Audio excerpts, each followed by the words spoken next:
Hola, ¿cómo andan? Muy buenas noches para todos. Nos encontramos como cada miércoles para realizar En Foco, este programa que te invita a hablar, a conocernos, a dialogar, a parar un poco en la semana y poder hablar de nosotros, de los rufinenses y de cuánto nos conocemos y cuánto nos queda por conocernos. En el día de hoy, nuestra invitada, en lo que será nuestro último programa para ya empezar el año próximo, es la profesora de Historia, la señora Marta Gay, a quien le doy la bienvenida y le agradezco por haberse acercado a los estudios de Panamericana. Marta, ¿cómo estás? Buenas tardes, ante todo muchas gracias y un orgullo estar sentada acá con vos después de haberte tenido de alumno tantos años, así que con mucho gusto. ¿Cómo andás? ¿Bien? Bien, todo muy bien. Bueno, decía recién, un programa donde siempre nos permitimos conocernos un poco más, donde hablamos mucho de Rufino, de una ciudad que conoces, más allá de tus años de transitarla y de vivirla, por lo que es tu profesión también, Marta.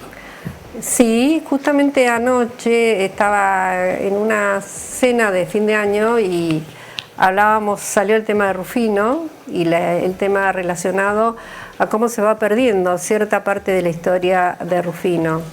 Y yo les decía que Rufino, lamentablemente, una de las variables con las que nace es la falta de identidad por ser un lugar de paso.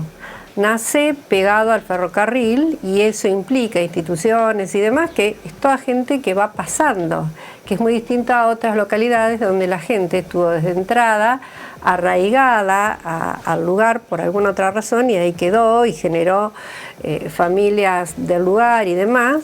Rufino sigue siendo de esa manera y a mí a veces me da mucho dolor porque se va perdiendo la historia del hombre común inclusive, de quién fue el vecino de la esquina, que eso es muy importante. Claro, claro. ¿Qué es lo primero que se pierde cuando hablas de que se va perdiendo parte de la historia?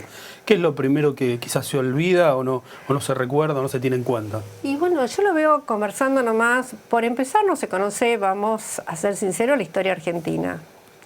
Si yo misma lo hablo a veces con mis hijos, cuando se dio el famoso cambio educativo de que ustedes se dividían en sociales y naturales, quedaba ese hueco de historia argentina, donde yo creo que la historia argentina tiene que ser básica en la enseñanza, ¿no? Me estoy formando dentro de la identidad de mi país.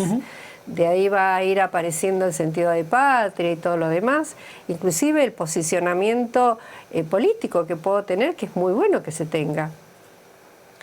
Y yo observo que muchas veces uno habla con ustedes, los jóvenes, de fulano, de mengano, por decirlo así simplemente, y dicen quién fue. Y sin embargo fueron personas que cumplieron un rol tanto desde un lugar muy destacado como haber sido un personaje de la calle. Claro. Y todo eso lamentablemente hace que se pierda, que ustedes no tengan idea quién es. Solamente terminamos recordando a aquellos que por alguna razón lleva alguna institución o alguna calle su nombre, que después también se los va como, digamos, perdiendo según tiempos políticos, Claro. que es así lamentablemente.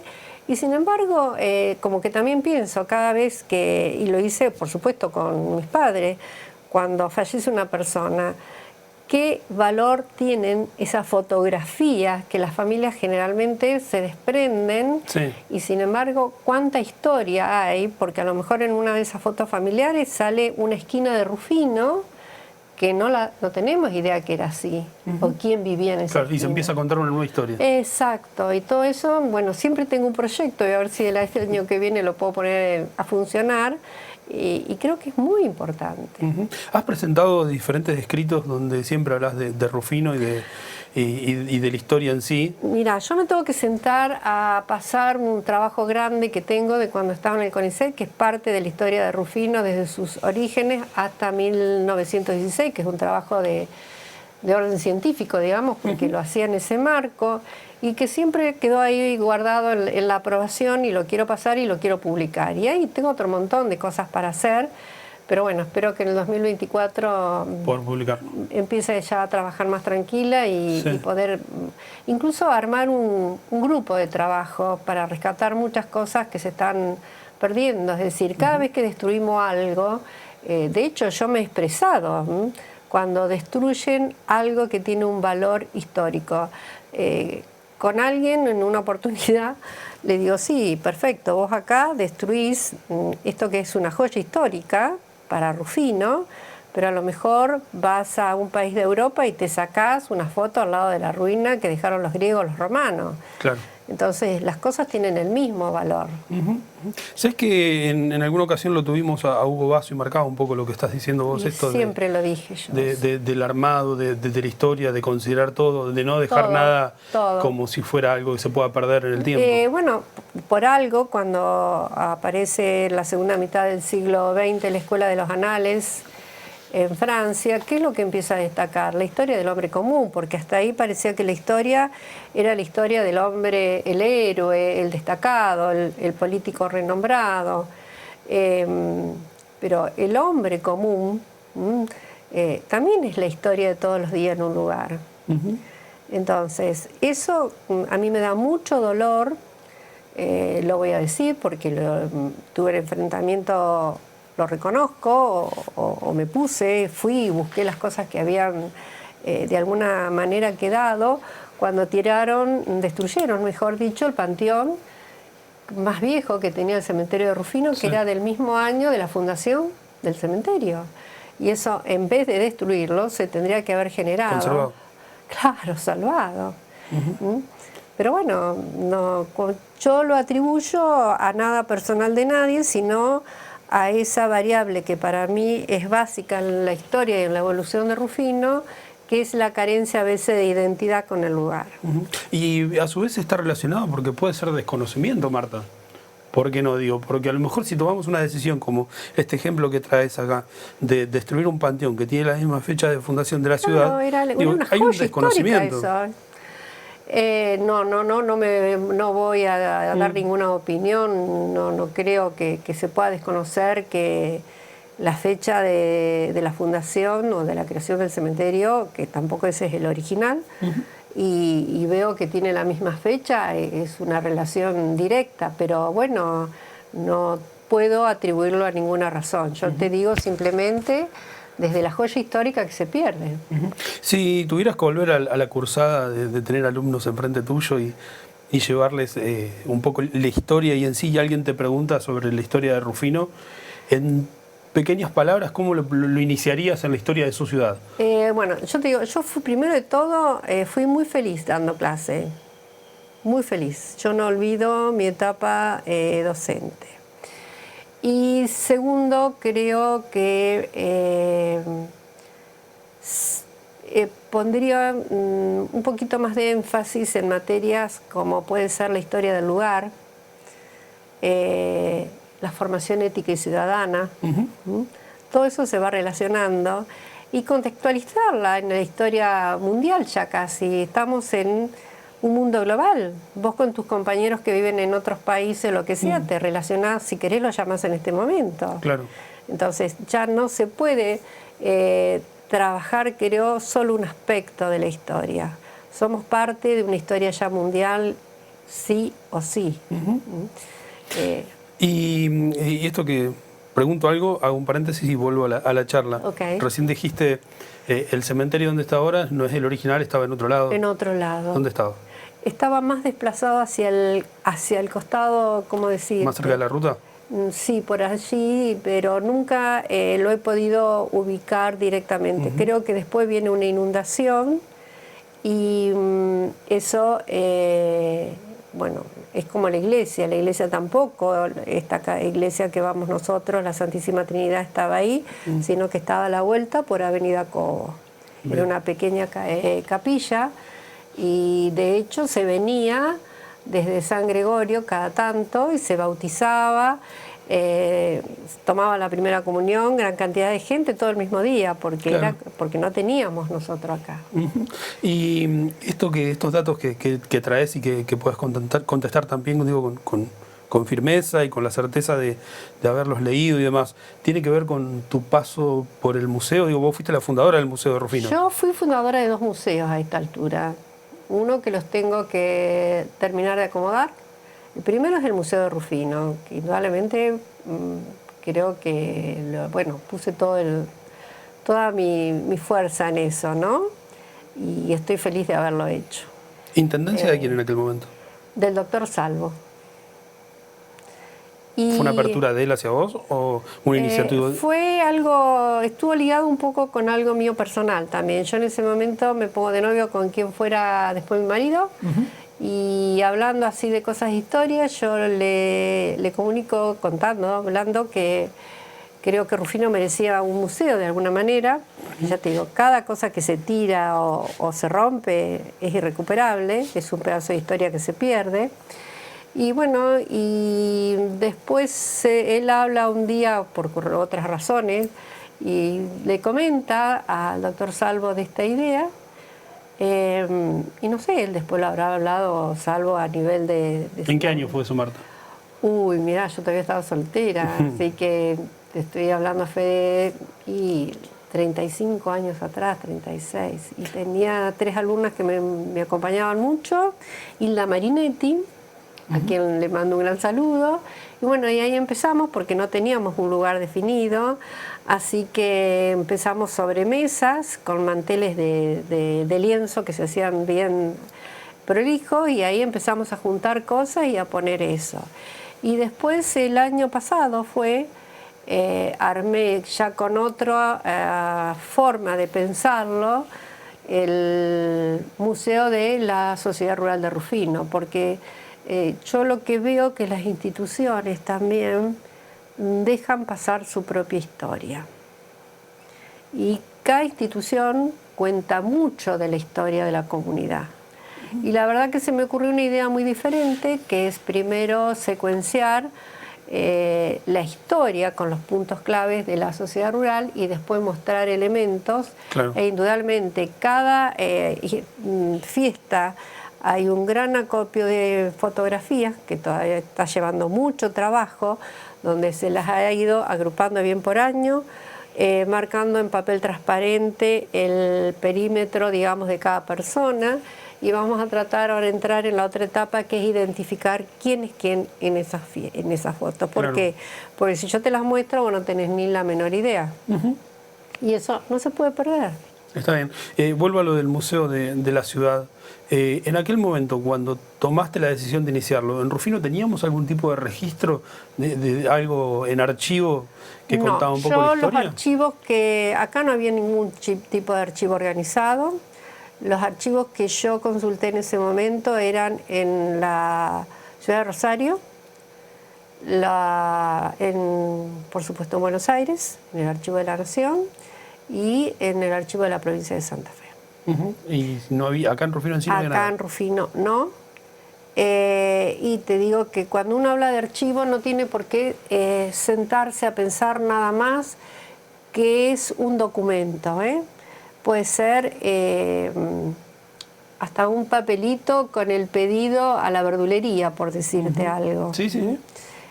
¿Por qué? Porque marca hacia qué verdulería se iba, quién estaba ahí, cómo funcionaba. O sea, todo eso hace a un archivo. O sea que todas las formas de contar una historia son válidas. Todas. Lamentablemente no nos damos cuenta, dejamos perder muchas cosas que valen. Bien dicen los indios que cada persona que muere se lleva un pedazo de historia, y si no lo alcanzamos a rescatar a tiempo, o quienes de alguna manera quedan resguardando lo que esa persona deja y no se puede proteger en algún lugar, es lamentable porque lo perdemos. Marta, en lo personal, para contar la historia, ¿por dónde preferís llegarle a una persona? ¿A través de una imagen? ¿A través de una anécdota? ¿De un escrito? Nosotros con el CONICET trabajábamos mucho con algo que yo tengo algunas hechas en Rufino de personas que ya... te lo voy a decir, por ejemplo, el señor Gumercindo, que tenía una tienda frente a lo que es la estación de servicio hoy, que él me contaba cómo llegaba de España, cómo después empezó, él después tuvo su tienda, ¿no? Entonces, el trabajar con la historia de vida, que es ir de a poquito entrando en la vida de esa persona, ir tomando los hechos más importantes que te va contando, sensibilizar esa situación, indudablemente empiezan a aparecer recuerdos, por supuesto, y también elementos que esa persona empieza a asociar con ese recuerdo, que a lo mejor dice, espérame que te voy a buscar la medallita que me regaló en ese momento fulano de tal. Entonces, todo eso es importante. Y volviendo a la docencia y lo que hablábamos recién, de cómo explicarle a un alumno o a una persona en pequeñas palabras la historia de su ciudad, esto de que se vaya perdiendo el interés, porque por momentos da esa sensación de la historia, y por lo que recién nos contabas, Marta, tiene que ver con que no se llega al alumno con cierta empatía hacia cierta información, o tiene que ver con una cuestión generacional, de que quizás nos vamos desprendiendo de lo... No voy a hablar desde lo generacional, porque es lo que hablábamos recién con vos. Hoy, antes una generación, un cambio generacional era cada 5 años. Hoy, a raíz de todos estos sistemas de globalización y demás de comunicación que tenemos, ya son 3 años. O sea que cada 3 años yo tengo una generación que está pensando distinta. Pero creo que hay que hacerle tomar conciencia al niño, al alumno, que él es parte de la historia de este lugar también. Pero bueno. ¿Y de qué forma? ¿Cómo se le llega? Más allá de que hoy no estás ejerciendo la docencia, ¿cómo se le llega a un alumno cuando no demuestra o no se le nota un cierto interés por Bueno, algo indudablemente puntual? No todo el mundo tiene por qué interesarle, ¿verdad? Claro. Pero tengo entendido que hay colegios que trabajan con las historias de familia de esos alumnos, la historia de la institución también. Yo me acuerdo cuando el Colegio de Hermana cumplió los 75 años, hicimos una serie de programas por televisión donde fuimos contando la historia del colegio, las fotos y demás, que eso es muy importante para el alumno, ¿no? Es decir, saber que su colegio tuvo que ver con la historia de ese lugar. Su familia, qué pasó con su familia en la historia del lugar. Son todos espacios que hay que ir abriendo. Claro. Obviamente no te puedo hablar de cómo está funcionando hoy ese aspecto en una escuela, porque sería atrevido de mi parte, porque yo hace mucho que ya estoy fuera del ámbito educativo. ¿Cuánto hace que te retiraste? Y me retiré hace 13 años. Ya hace un tiempo. Hace un tiempo. Y en la actualidad, Marta, dedicándote a las cuestiones personales. En lo personal, y también intenté algo de historia. Tengo mucho material que estoy trabajando, pero que le tengo que dar un ordenamiento. Y lo más grande que quedó concreto fue el archivo de la sociedad rural. Es la única sociedad rural que tiene un museo. Ah, mirá. Sí, para que sepan. Busquen en las otras sociedades rurales de la zona. Sí, considerando que tenemos sociedades rurales en todas las localidades. Exacto, es la única sociedad rural que tiene un museo. Que lo que hay que fijar este año son los horarios, por supuesto tengo que hablar con la gente de la institución, los horarios, el modo de visita y demás, porque es increíble, ya te digo, a través de la fotografía cuento la historia de Rufino por años. Claro. Entonces, Estamos con Marta Gay, estamos compartiendo una charla, estamos hablando de historia, estamos hablando de su profesión y obviamente de su vida. Vamos a hacer una pequeña pausa, a la vuelta de la misma Marta estará respondiendo la pregunta que nos dejó el invitado anterior, que fue el doctor Novillo, se la vamos a compartir y vamos a seguir hablando de ella, de su vida, de sus nuevos proyectos y también un poquito de lo que fue su paso por la docencia. Ya volvemos con más en Foco.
20:33, estamos ya en el segundo bloque de Enfoco. Como hacemos siempre en cada programa, a nuestra invitada en el día de hoy le vamos a dejar la pregunta para que ella pueda contestar. Marta Gay es nuestra invitada en el día de hoy y el invitado anterior fue el doctor Novillo, quien dejó la siguiente pregunta, Marta, y él quiso preguntar si tuviste la posibilidad de realizar alguna actividad comunitaria en alguna institución intermedia. Entiéndase intermedia, un club, alguna asociación. Eso es lo que quiso preguntar Víctor Novillo. Espléndida pregunta.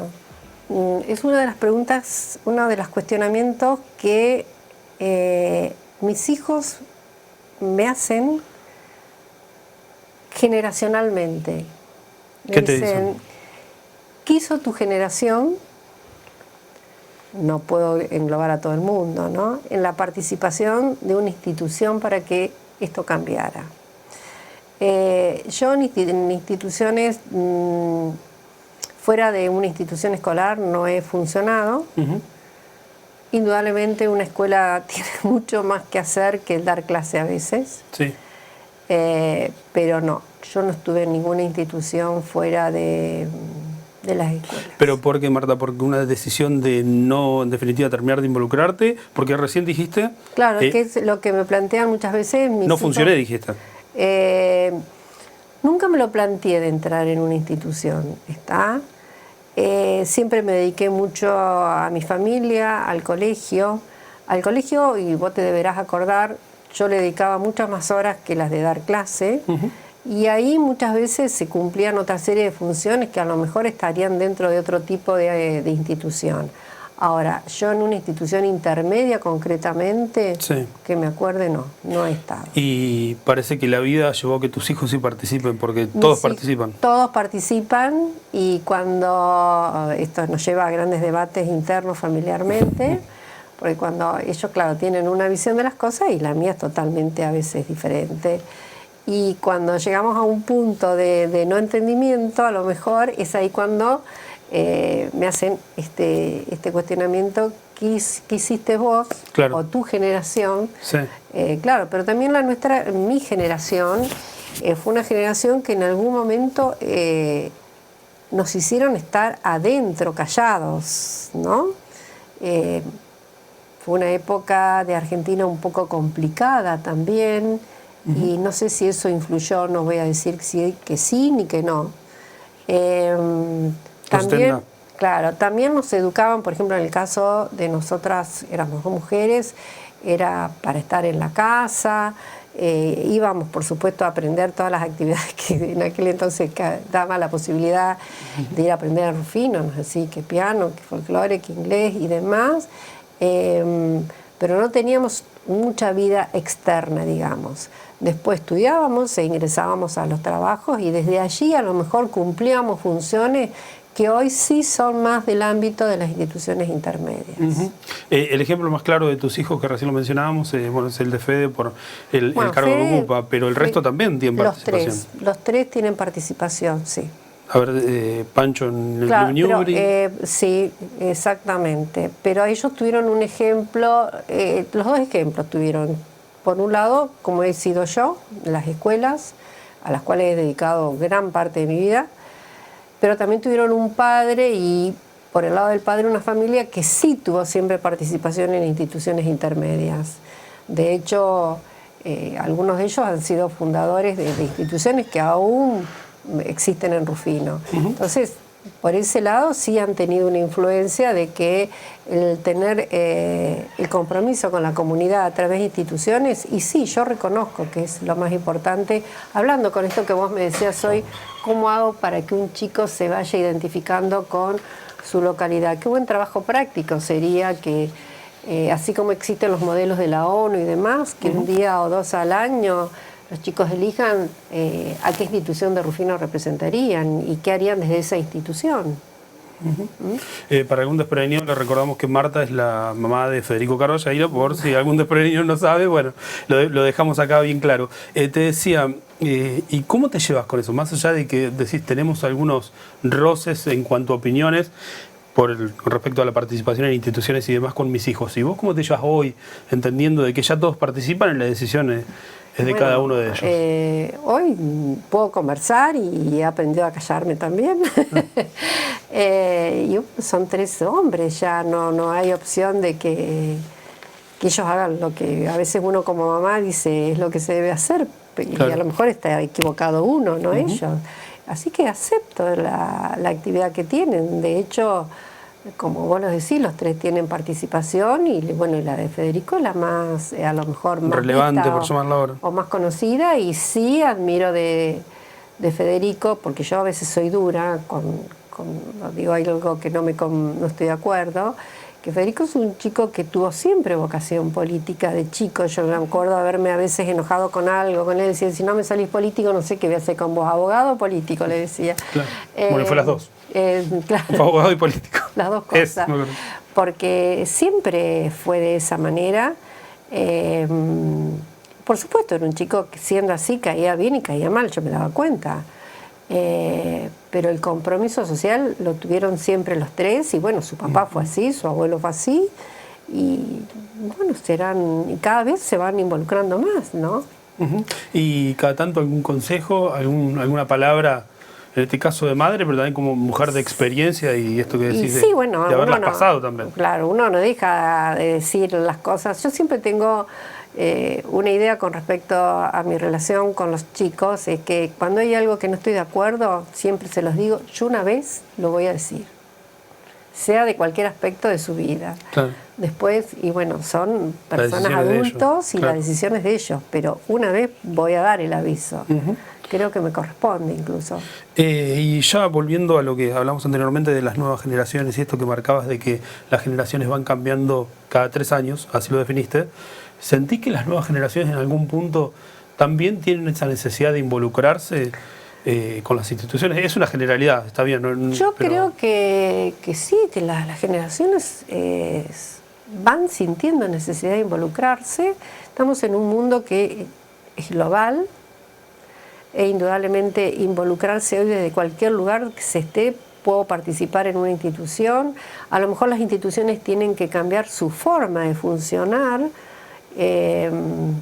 A veces pensamos que por decirte algo, a lo mejor una reunión puede ser de todos presencial y otras veces puede ser por un Zoom. Claro. Que eso cambia muchísimo la posibilidad de participación. Antes teníamos que ir, estar, un montón de cosas. Algo bueno que dejó la pandemia, digamos, una enseñanza. Exactamente.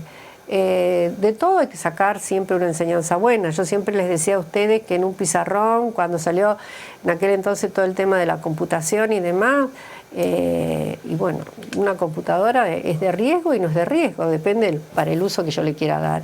Y un pizarrón también podía servir para escribir las barbaridades más grandes del mundo, como para ser indudablemente un instrumento de enseñanza como era básico y necesario en ese momento. Y con las tecnologías, Marta, ¿cómo te llevas? Digo, porque la historia hoy se aborda de diferentes lados. Recién fuera del micrófono te comentaba de que a lo mejor desde un documental podés pensar en indagar en historia y terminar en un tema que a lo mejor termina siendo remoto. No soy un genio, aclaro, porque indudablemente generacionalmente a uno le cuesta un poco más, sí, pero sí hago cursos a distancia, me conecto con los archivos desde el lugar que lo permiten y eso sí, no me niego. Buscás aplicarlo. Totalmente, no me niego. Inclusive, por ejemplo, lo que yo te decía del museo de la sociedad rural, es un museo que la historia secuencial está hecha toda a través de banners que están colgados. Vos entrás y haces el círculo y con ver eso nomás tenés la idea de la historia de la institución. Nada más que con ese detalle, más allá de lo otro que aparece. Claro. Y bueno, son todas cosas que se van aprendiendo. Está bien. Marta, y respecto a Rufino, el otro día hablábamos con uno de los invitados y me marcaba de que Rufino sigue siendo en algún punto un lugar de paso. Y es lo que yo te decía. Que no termina de dejar ese lugar. Es lo que yo te decía. Rufino nace como un nudo ferroviario. Yo tengo incluso en ese trabajo que tengo que publicar el nombre de las primeras cuadrillas, de las personas que conformaron las primeras cuadrillas del ferrocarril, que eran españoles y eran italianos. El jefe y el grupo que lo conformaba. E indudablemente pasa a ser un nudo ferroviario. Ese nudo ferroviario después se transforma en un nudo de las rutas como la 33, la 7 y demás. ¿No es así? Pues después las rutas empiezan a trazarse paralelamente a las vías del ferrocarril. Sí. Incluso en muchas historias de personas que yo he hecho historias así de vida, que he ido preguntando y demás, te dice sí, si vos los escuchás, te dice mi mamá era, por ejemplo, de esta localidad y mi papá era de tal otra localidad. Y toma bien la línea de ferrocarril de esa zona, ¿no? El ramal, digamos. El ramal. O sea que nosotros nacemos como un pueblo ligado a ser un punto de paso. El mismo Colegio de Hermanas nace como un lugar de solución que tenían las religiosas porque venían a tomar el tren que iba a Chile y donde se alojaban. A veces el sacerdote del lugar les daba espacio, a veces no, y se decide entonces la creación del colegio. Claro. Y como eso también otro montón de instituciones, ¿no? ¿Y cómo es el momento, Marta, cuando llegás a un dato, lo seguís, lo terminás de confirmar y ya sabés que encontraste algo que surgió de algo chiquito y terminó siendo la historia? ¿Cómo es ese momento? Es fascinante porque tampoco nunca termina. Siempre algo te va llevando. Sí, entonces yo a veces no me pongo porque tengo que hacer otra serie de cosas, pero es fascinante cuando encontrás ese detalle que te permite seguir los otros caminos. Sí. ¿Te ha pasado últimamente en tus investigaciones de encontrarte con algo que decís, mira, bueno, este detalle no lo tenía y desde acá puede surgir algo? Sí, sí. ¿Sí? Sí, sí, sí. Tengo una serie de periódicos que realmente que es lo que quiero sacar a la luz. Que son extraordinarios el material que tiene. Porque también yo lo que noto que la historia, a veces quienes hacen historia o hacemos historia, no es para guardarme la historia yo. La historia es del lugar, le corresponde al lugar. Sí, si no se transmite no tiene demasiado sentido, ¿no? Para mí no. Así que por eso te digo, yo estoy en esa posición no lo he podido hacer hasta ahora, llevo 13 años dedicado a otra actividad y hoy los tiempos son distintos. Espero ahora estar un poco más, con más tiempo, pero hay cosas muy importantes que inclusive, si yo te digo, mira, descubrí esta copa y vos te pones a mirarlo, me vas a decir sí. Y X persona tiene la otra copa que se parece. Entonces, es abrir muchas puertas. Mucha gente puede hacer mucho. ¿Y cómo se termina de elaborar esto que planteabas anteriormente de empezar a contar esta nueva historia, de que más allá del interés de la gente, digo, de elaborar, no tengo un nuevo museo, pero de ir fortaleciendo lo que ya vamos teniendo? ¿Cómo se trabaja? ¿Se puede llevar al museo algo y decir, mira, esto es una parte de historia, habría que conservarlo y ponerlo en contexto? Y sí, bueno, yo del museo no puedo hablar porque no tengo idea cómo está funcionando el museo, sería demasiado atrevido de mi parte, ¿no?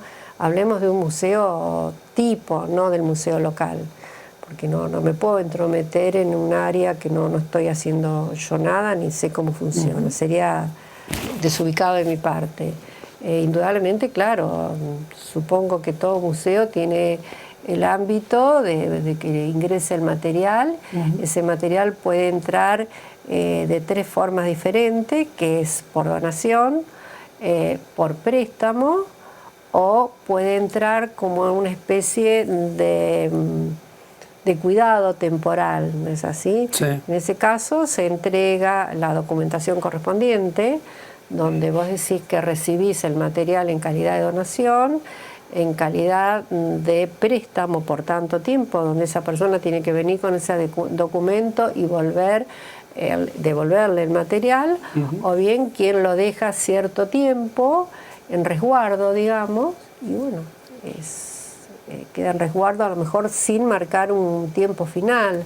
Puede haber problemas de sucesorios o cosas por el estilo, entonces bueno, a lo mejor hay algo que uno dice no tiene importancia. Sí, tiene mucha importancia, lo dejo ahí y a lo mejor el día de mañana mi hijo va y lo retira, qué sé yo. Claro. Aclaro que no está en donación. Claro.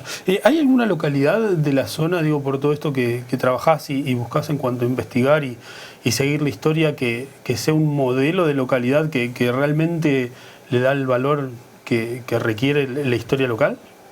Yo creo que en todos los lugares la historia local ha pasado a ser un reservorio muy importante para seguir creciendo y contando la historia. Lo que ocurre que, bueno, a veces están ligados al paso de personas y demás, que cada uno le va dando un giro diferente. Claro.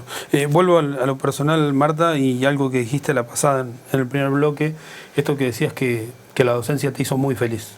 Terriblemente. Y encontrarme con los alumnos al día de hoy, ¿sí?, me hizo muy feliz, me hace muy feliz también. Por supuesto que hay alumnos que no me deben querer, pero yo fui muy feliz en la escuela. ¿Sí? Sí. ¿Fue un momento difícil de tu vida, la docencia estuvo, o fue...? Siempre. Para mí entrar al colegio y ingresar al colegio ya y la sonrisa de un alumno, para mí era un momento de mucha felicidad. Y después pasar el día, porque yo pasaba el día prácticamente en el colegio. ¿Y te ha pasado de esto del día a día con el alumno, de encontrarte, de que ese alumno realmente se terminó interesando por la materia y lo descubriste? ¿Viste todo ese proceso? ¿Te ha pasado de ver todo ese proceso de una persona que a lo mejor no se interesa demasiado y termina en realidad muy vinculado? Hoy en día cuando me encuentro con... Sí, he tenido el caso de 2 o 3 alumnas que me han dicho, mira, yo seguí tal carrera por tu influencia. Pero en general cuando te encontrás es para saludarte, cómo va tu vida acá. Así que no hablo de la historia, ¿no? A lo mejor alguno me encuentra y me dice, ¿te acordás cuando...? ¿Y a futuro, Marta, talleres de historia y demás? No, nunca... Y siempre estoy pensando en dar un taller en carácter totalmente libre, sobre todo para los jóvenes. Yo veo que hay una carencia del conocimiento de la historia que es importante. Lo hablábamos recién con vos, sí, que no... ¿Por qué vino el presidente de Ucrania? No vino porque... Por casualidad. Por casualidad. Vino a marcar una línea, indudablemente, un cambio de línea en la política internacional argentina. Y él, de alguna manera, es presidente de una de las zonas tan ricas como la Pampa Argentina en la producción de cereales y demás. Así que todo está muy relacionado. Claro. Y te permitiste, por lo que planteabas y hablabas fuera de micrófono, te permitiste pensar y poner en contexto un poco la política actual, las decisiones actuales a nivel nacional que se van tomando con el mundo. Sí, bueno, yo sigo leyendo mucho y por supuesto me hablo sola a veces las cosas. Pero sí, indudablemente esta presencia marcó un rumbo muy claro de la política exterior argentina. Vos mismo me decía, quedó apagada por una guerra, la de Gaza, parece que quedó la otra apagada y sin embargo las dos están lamentablemente en actividad, por decirlo de algún modo, y sin embargo nos enfocamos hacia donde nos enfocan los medios de comunicación y no analizamos por qué se está dando esta guerra y por qué se está dando la otra guerra. Que eso es lo que no pensamos como ciudadanos, inclusive hasta cuando elegimos a nuestros representantes. Yo siempre digo, y se lo digo a los chicos, todo el mundo se preocupa en la elección del Poder Ejecutivo y en realidad el poder más importante cuando elegimos es el legislativo. Claro. Y sin embargo, yo te puedo asegurar que, y me incluyo, no tenemos ni idea de quiénes son, qué hacen ni por qué están los que son diputados y senadores. ¿Y en el plano local decís qué pasa eso, Marta? Que la gente no está muy al tanto, por ejemplo, qué hace un concejal o cuál es la función en sí en la vida democrática de un concejal. Lo que pasa es que es un tema que en este momento no podría hablarlo tan libremente por las funciones de Federico y no quisiera tener desencuentro con nadie, ¿verdad? Bueno, pero sí voy a aclarar que indudablemente el concejal es el poder legislativo a nivel local. Claro. O sea que cuando yo elijo un concejal, estoy eligiendo a mi representante ante el Ejecutivo. Entonces, eso es muy importante. Y siempre todo el mundo cree que elegir el Ejecutivo es clave. El Ejecutivo inclusive, ¿qué necesita después? Necesita tener su mayoría en el Legislativo para que puedan salir aquellos instrumentos que necesitan para poder ejecutar justamente. Estamos ya en la parte final de nuestro programa, en lo que es el último programa del año, del ciclo. Ya el año próximo volveremos con más entrevistas, con más rufinenses visitándonos y hablando un poco de su vida, de todo lo que tienen para contar y de sus proyectos, como es el caso en el día de hoy de Marta Gay. Marta es una mujer de historia, una mujer que lee mucho, recién lo dijo. Algo así te podría definir. ¿Y cómo te puede definir Marta? ¿Qué le podemos sumar a esa definición? Marta es una mujer que amó la docencia, Sí. que lee mucho. Y bueno, ¿Y qué más? a veces tengo una visión diferente de las cosas, lo que hace que parezca a lo mejor un poco rara mi modo de pensar, pero hay algo que a mí también me marcó en la formación, que fue estar tantos años en investigación, donde indudablemente el observar el revés de las cosas para encontrar eso que estás buscando y el trabajar con el concepto puro. Es decir, cuando una persona te dice, bueno, romper una copa no es lo mismo que romper 10, no, es romper el concepto. Y eso hace que a lo mejor uno por ahí piense las cosas un poco diferente. Después soy una persona que sufro mucho el sufrimiento de otro, a veces tengo que controlarme en eso. Y bueno, y feliz con el día a día y de ver a mis hijos. Es todo. Nos quedamos con eso. En el día de hoy pasó Marta Gay, fue nuestra invitada. Nuestro último programa. Nosotros nos reencontramos ya el año próximo para continuar con más charlas, con más de esto de conocernos, de parar un poco y de poder hablar en tranquilidad. Nos reencontramos el año próximo. Hasta la próxima. Gracias.